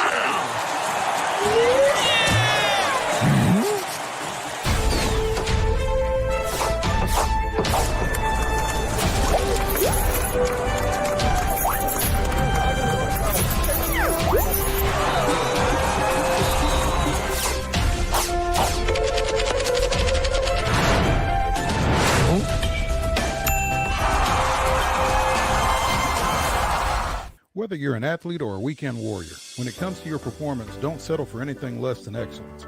We're proud to announce that Mid-Tennessee Bone and Joint Clinic is now Tennessee Orthopedic Alliance of Columbia, where we are redefining sports medicine and orthopedics. Tennessee Orthopedic Alliance's team of expert sports medicine physicians understands the unique demands of your body. TOA Columbia specializes in personalized orthopedic care, offering state-of-the-art treatments for everything from sports injuries to joint replacements. Learn more at toacolumbia.com. With Lee Company technology, the best handymen are hands-off. Lee Company techs have been using visual findings and other smart technology tools for years to add transparency and virtually take customers along. You see what we see, whether we're in a crawl space or on a roof. With Lee Company, technology helps us help you, no matter what's happening in the world or at your house. Jones & Lang Sporting Goods here in Columbia has been outfitting teams, officials, and anybody else from T-ball to college for 50 plus years. Be sure and check them out at 931-388-8060 or online at jonesandlang.com. Jones & Lang Sporting Goods, the look of a winner. Zion Christian Academy, zioneagles.org or 931-388-5731. You can schedule your appointment. Go tour their campus. It is beautiful over there, and you're definitely going to want to see it. Again, it's zioneagles.org. Give them a call, 931-388-5731, and schedule your tour today. Piggly Wiggly, located in Neely's Mill Shopping Center, is Columbia's locally owned and operated Cost Plus 10 grocery store dedicated to serving the community with low prices and smiling faces. Piggly Wiggly offers fresh, hand-cut meats daily, as well as daily hot plate lunches from their deli counter. You're certain to see smiling faces and a helping hand when you're here at Piggly Wiggly. Come by and check out our fresh produce, high-quality meats, and more. Down home, down the street, we'll see you at the Pig.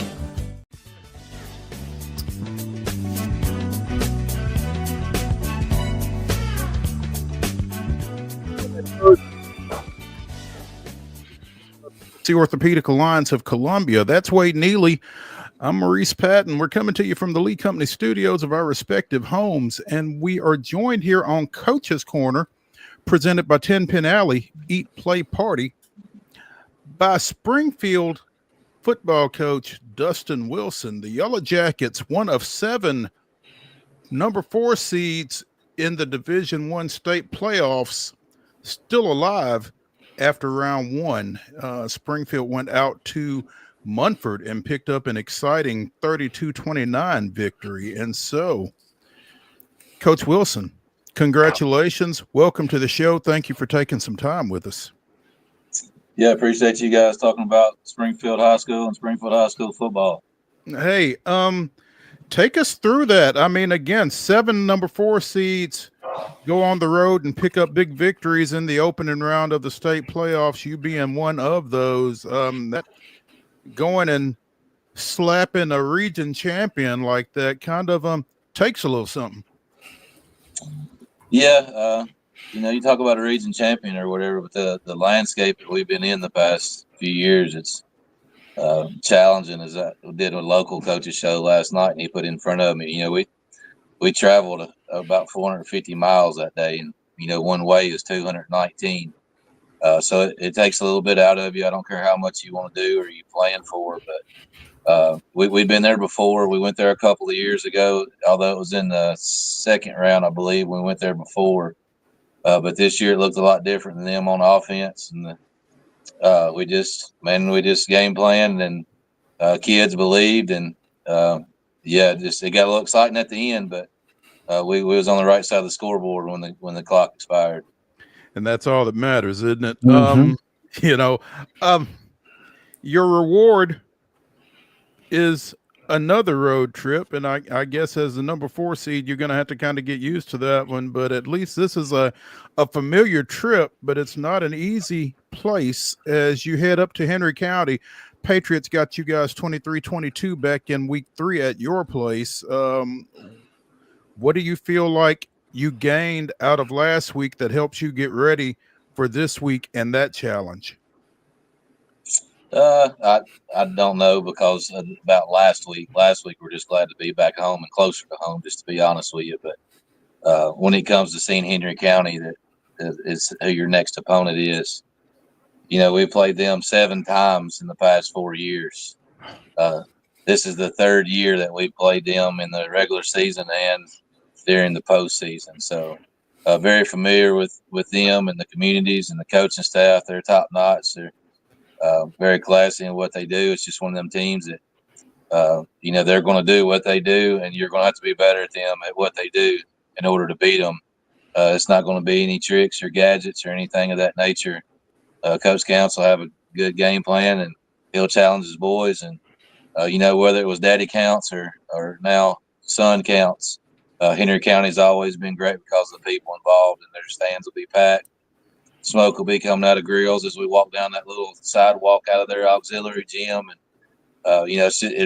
I think it is a good thing for us to be familiar with the territory, because it can be intimidating. If you've never been there before, I don't care if you're an adult or a kid or a cheerleader or a ball boy, it's intimidating. So hopefully, we're past that because we're so familiar with going there.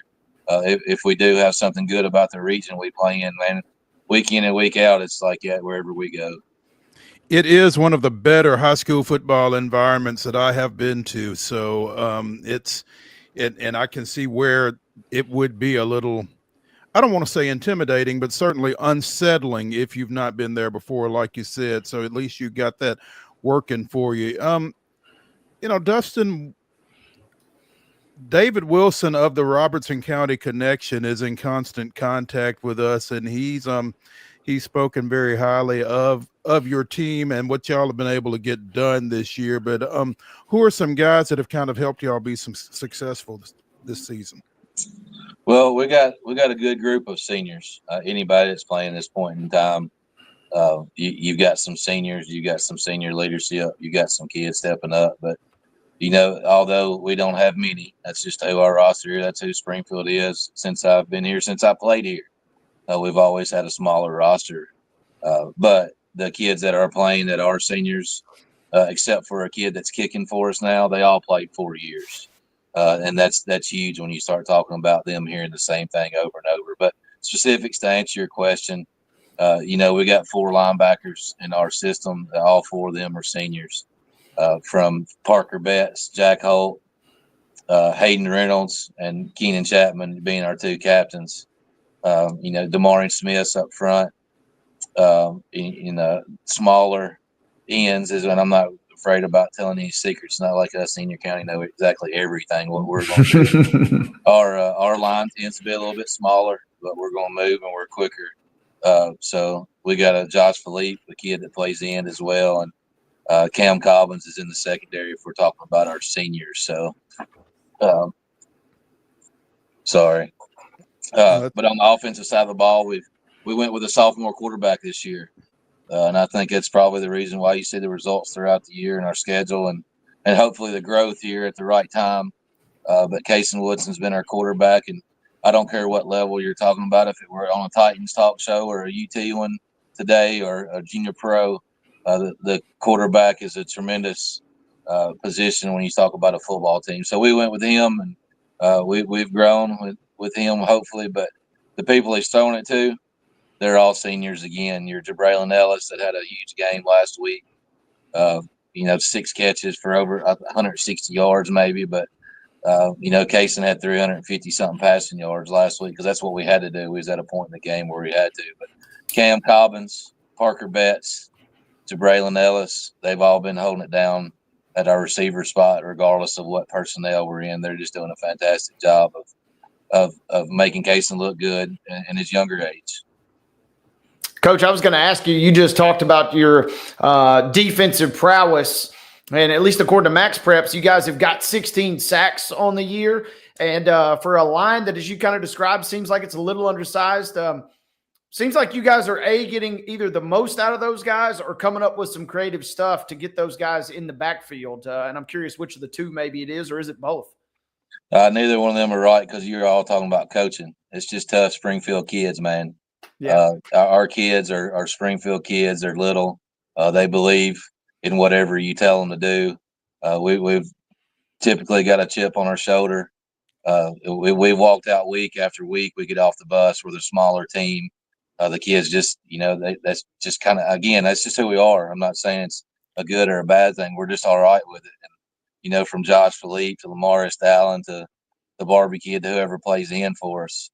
But our tackles too, we were undersized, but they definitely play as hard as they can every time. So sure, somebody's getting the most out of them. And right now, and last week, it was a Springfield community that got to celebrate with them. I love hearing that. And then I'm also kind of fascinated, we have seen some teams go on some magical runs in the state with 5-5 records. And it sounds like your roster is kind of a unique one in the sense you've got some senior leadership. But on one hand, you got some young guys that they don't know anything different. All they know is to go out and play hard. I feel like that's got to maybe be an advantage to you guys, knowing that you got kind of just that fearlessness about your team, it seems like. I think it definitely was an advantage. You can sit over there and, as you can see there by the glare coming off my head, you'll pull your hair out when you go with a sophomore quarterback. But yeah, I think it was a plus last week because he may not know any different, just out there having fun. And following those seniors running around, and you look up and we're back in the ball game, and then you look up and we're ahead in the ball game, and now we got to get one stop and we're out of there. So yeah, I agree with you that with the uniqueness, and I think that just comes with a smaller roster when you talk about we're not talking about our size, just the quantity of kids we got. So somebody's got to play. We try not to kill them by going both ways and all the reps. So we're getting the most we can, as you stated earlier, out of those seniors, and try not to play them on both sides. So there's got to be some younger kids that step up. And yeah, you're exactly right. Our offensive line that I didn't mention intentionally because we were talking about seniors, it's 4 juniors and a sophomore on our offensive line. So that just shows you the makeup of our roster. And, at this point in time, it don't matter what grade's associated with you. You're older. This is week 12, 11, 13, however you want to figure it out. But we done played 11 football games and a few scrimmages, and we've been playing football for a long time. So those younger kids are getting older by the day. Dustin Wilson, Springfield football coach, joining us here on Coach's Corner, presented by 10 Pin Alley, Eat, Play, Party. You mentioned a senior Cobbins. I'm told that there is a younger Cobbins in your defensive secondary as well, who is drawing a lot of attention. Yes, there is a senior Cameron Cobbins, and there is a freshman Jermaine Cobbins. Their older brother was with us for the last 4 years. He's at UT Martin this year. Just a tremendous family, and not talking about football, just they're yes sir and no sir kids, and parents keep them in line. And but yeah, there's another one, and he's a freshman. The last freshman we had that played significant minutes was Deron Johnson back in that 17, 18, 19 run there. So this is another skilled freshman kid.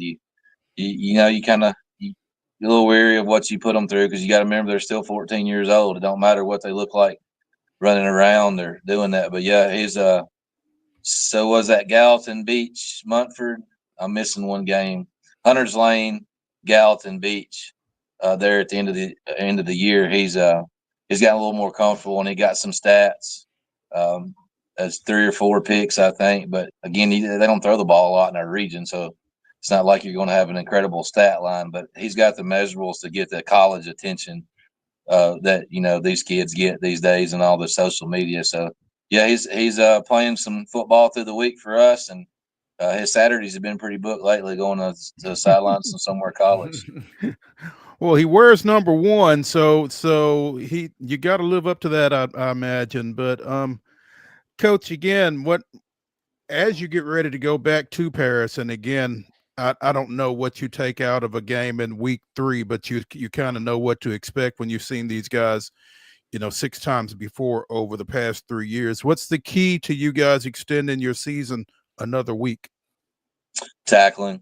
We didn't tackle as well as we like, or we didn't play winning football on the defensive side. We let too many tackles go through. But we look back at one play in week 3. If we convert a a 3rd and long situation, and convert there late in the game, that game's on ice, and they never had the chance to come back through. So I don't know if it's necessarily taking something from week 3 or our season, but it's finishing, being able to be competitive in that 4th quarter, whether it's getting 30 feet for a first down, or whether it's preventing them from getting a first down. And they literally, their last second, I believe they may have kicked it back off to us after that field goal, but it was one of those last second field goals. I mean, it's all the stuff they write movies about. Barely went over the uprights, and it was a freshman kicker, the first kick he's ever kicked when they beat us in week 3. So we do got to tackle a little bit better. Their quarterbacks, what they go with. He runs the ball a lot. And offensively, we just got to convert. We got to keep the ball a little bit longer than we did there. We left our defense hanging out a little bit there in the 4th quarter, and expected too much from that group. So just playing a little bit better complementary football here late in the playoffs, and that should do for us getting another week together. Okay. Coach, the TSSAA Board of Control had their November meeting and reset classifications and districts and regions and that kind of thing for the next couple of years. You guys are going from this 5A region that you've been in with Beach, Hendersonville, Portland, Hunters Lane, and Henry County. And Henry County, yeah. So you lose that trip to Paris. Instead, you're going to be in 4A with Greenbrier, county rival there, Liberty Creek, close rival, White House, and Pearl Cone out of Nashville. What's your reaction to the new setup region wise for you guys here for the next couple of years? Yeah, my first reaction is seeing the number of teams in it. I don't know if anybody's ever done a football schedule, but it's a tremendous undertaking. And regardless of what you think of us, in the past few years, we're had a little bit of success. So depending on who you talk to, or depending on who you ask, it could be hard to put a schedule through.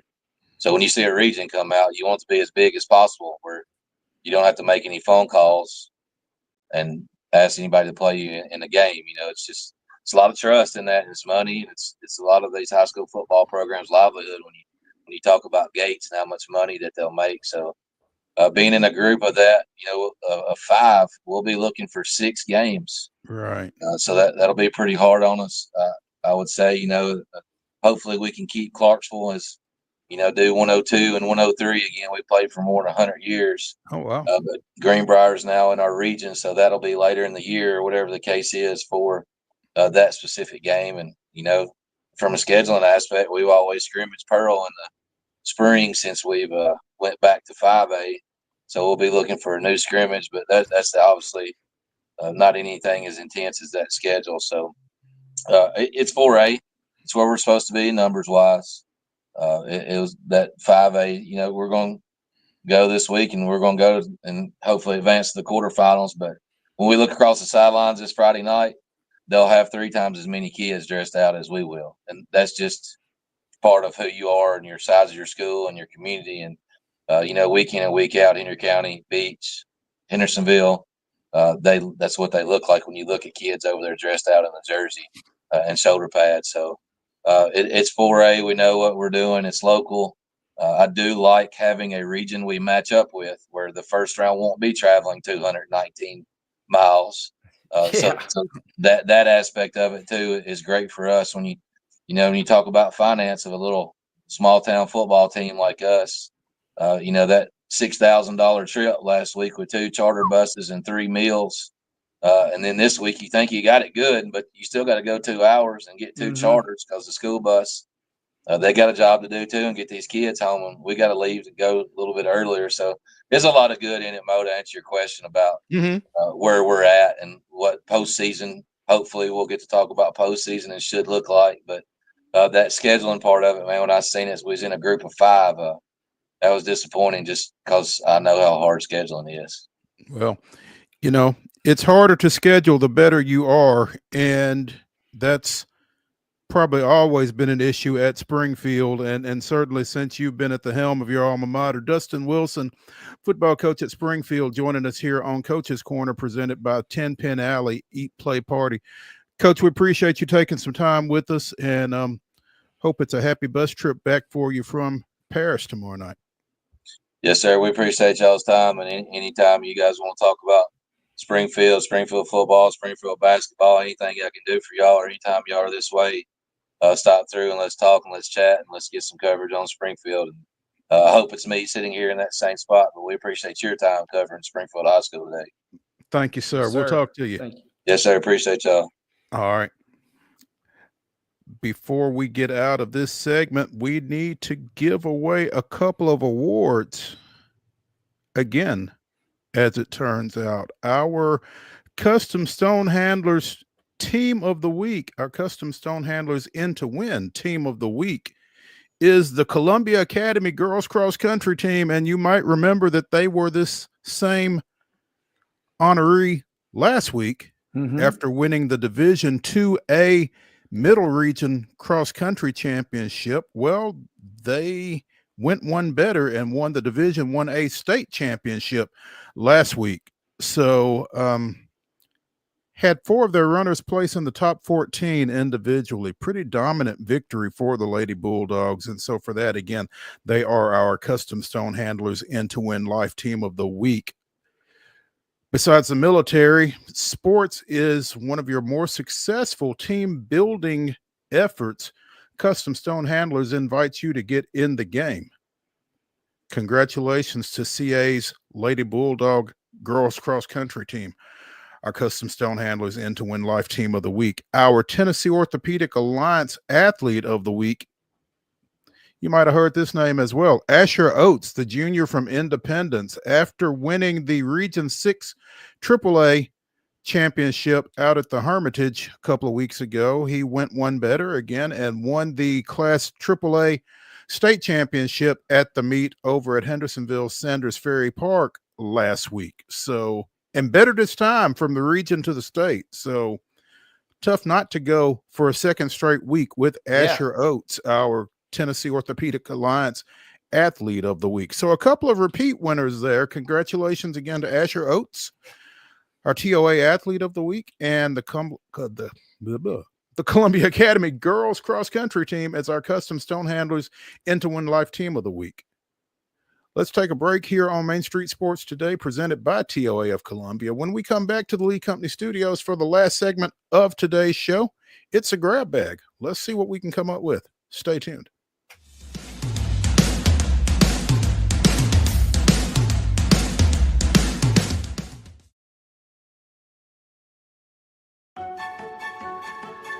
So, you want to be a part of the Busy Bee team, huh? Well, how do you see yourself fitting into the organization? Oh, I get it. You want to be a Weatherby.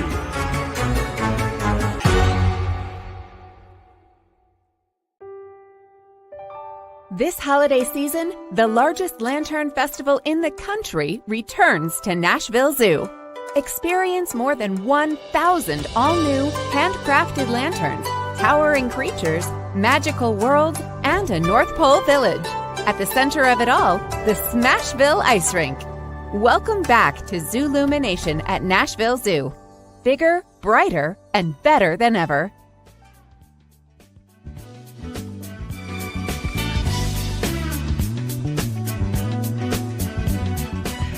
It's the final segment of Throwback Thursday here on Main Street Sports Today, presented by the Tennessee Orthopedic Alliance of Columbia. That's Wade Neely. I'm Maurice Patton. We're coming to you from the Lee Company studios of our respective homes, and let's talk a little NFL. Thursday Night Football tonight, 7:15 on Amazon Prime. Big NFC East matchup as the Washington Commanders go to Philadelphia, taking on the Eagles.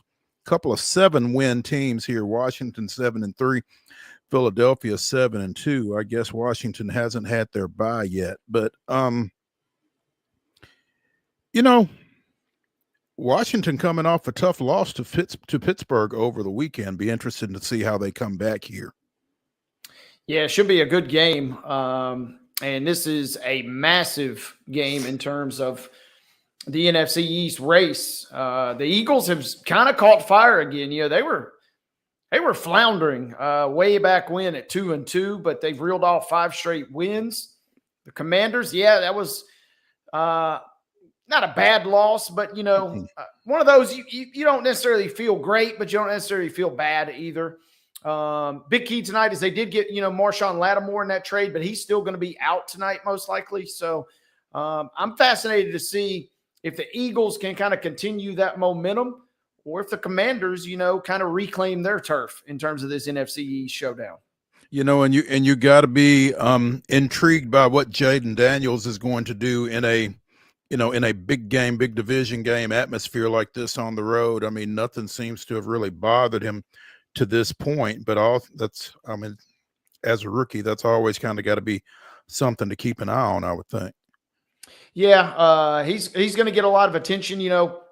Hurts has kind of been, up and down. There's been some chatter about whether he's really injured or if, they've just been holding him out of practice a little bit. I think it'll be a good game.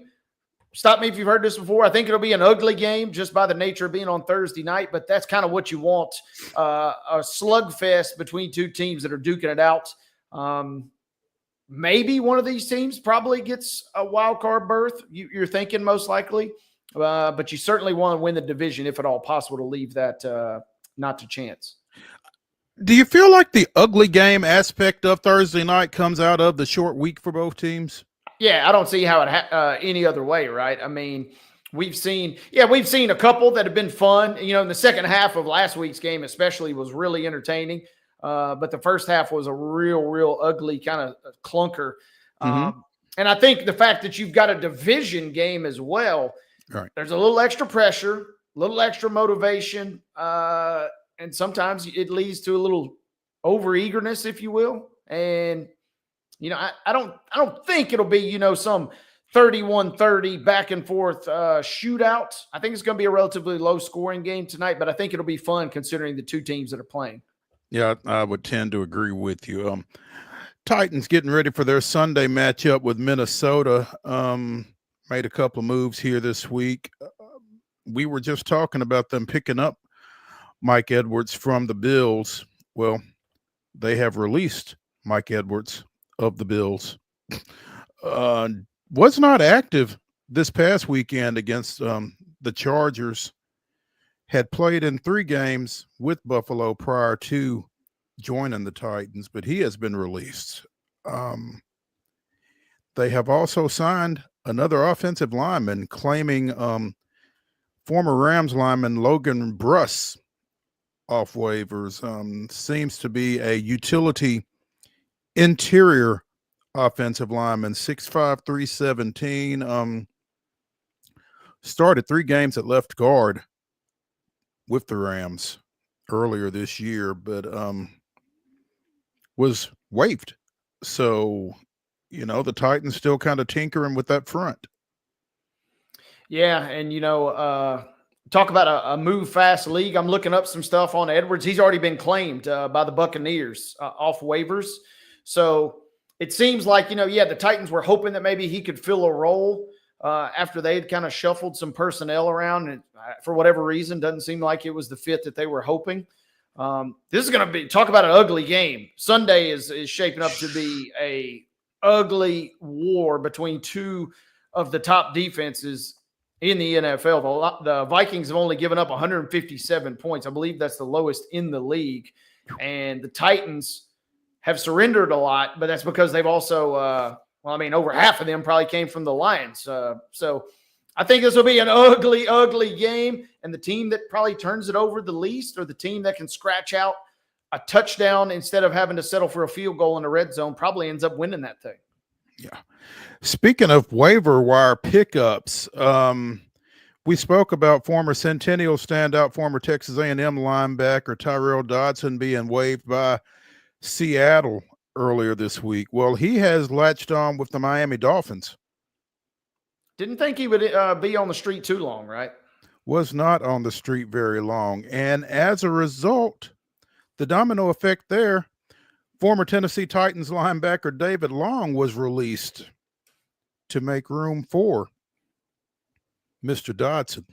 And much as Dodson's release as the team's leading tackler was a little odd, David Long had been a team captain for the Dolphins prior to his release. Wow. Yeah. Teams they kind of trying to, I guess, just dial things in a little more. Some of the moves, especially from the Seahawks, have been kind of head scratchers, but that's obviously one that kind of catches your eye from Miami as well. For sure. So good to see Tyrell back in action. Running short on time, but want to mention 58-year-old Mike Tyson getting back in the ring Friday night against 31-year-old Jake Paul. And, I will not be at all surprised if Tyson, A, wins this boxing match, or B, knocks Jake Paul out. Woof. I don't even know what to say, because I find myself doing this every time that Jake Paul fights. I'm like, I'm not watching this. This is rigged. This is fake. This is set up. He's fighting a tomato can. And yeah, it's Tyson, but it's basically a tomato can at this point. I'll still end up watching it. Chris Bledsoe and myself will be coming back. Chris behind the wheel tomorrow night for Megs. By the time the main event rolls around, we'll probably have it pulled up and we'll tune in. I think most of folks that are tuning in to the Paul fights are hoping that he gets pulverized, and it just is not happening. I'm not going to be shocked if he somehow wins a decision.